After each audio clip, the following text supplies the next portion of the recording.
Hey guys, good to see you.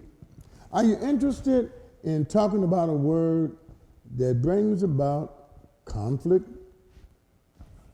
It's called compromise.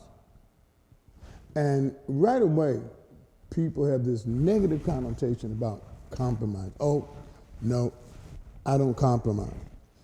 And the truth of the matter is we do it all the time. We do it all the time, especially in relationships and many times in the workplace. But let's look at what compromise means. It says, an agreement or settlement of a dispute that is reached by each side making concessions. Settle a dispute by mutual concession. Accept standards that are lower than is desirable. I'm sure that's where that negative connotation comes in. But the truth of the matter is, compromising is a wonderful way to settle disputes, especially when everyone is willing to make a concession. Everyone is willing to give up something. Now, the decision that we all must make is what things in our lives are non-negotiable, where there is no compromise. Most things we can find a middle ground if we desire to do so. We do it all the time in relationships. Picking up after yourself. And guys, you know how so many times I talk to guys and say, Pastor, I just don't be thinking, well, you need to make some concessions, you need to compromise because it bothers your wife, so you need to do some things, all right, that's making her feel good. And the same with a wife toward a husband, or a boss toward an employee toward a boss. We compromise, we make concessions to the good of the whole. Now, there are some things I'm not making concessions on. I'm not compromising. But compromising in and of itself is not evil at all. None whatsoever. We always do it. You give up something for the betterment of the whole. You give up something for the wife to be pleased. She gives up something for you to be pleased. Parents do it with children. Children do it all the time with parents. We all make concessions.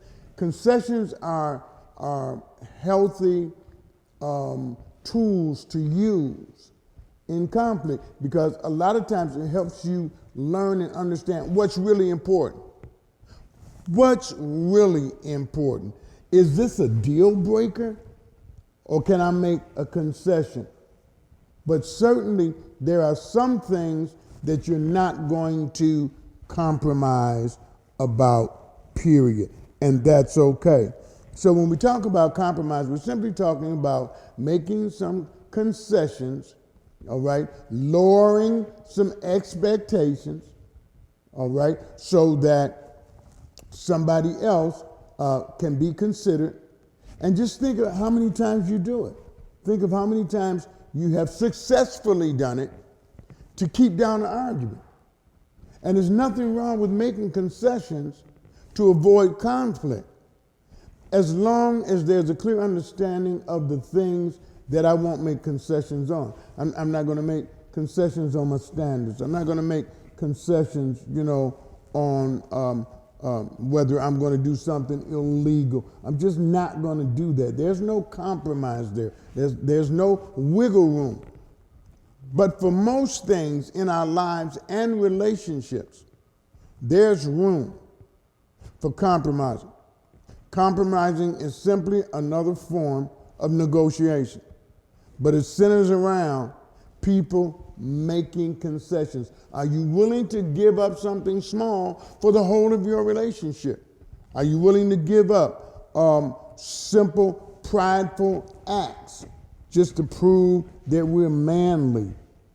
Are you willing to give up those or make those concessions so that your significant other feels good about herself or it's your husband himself, okay? The truth of the matter is, compromising is not some kind of evil thing for Christians or just people in general to recognize. We compromise all the time. but you do have to draw your lines of demarcation as to the things that are not negotiable. But do you think that your relationship is valuable enough to sometimes swallow your pride and make a concession? I guess only you can make that decision.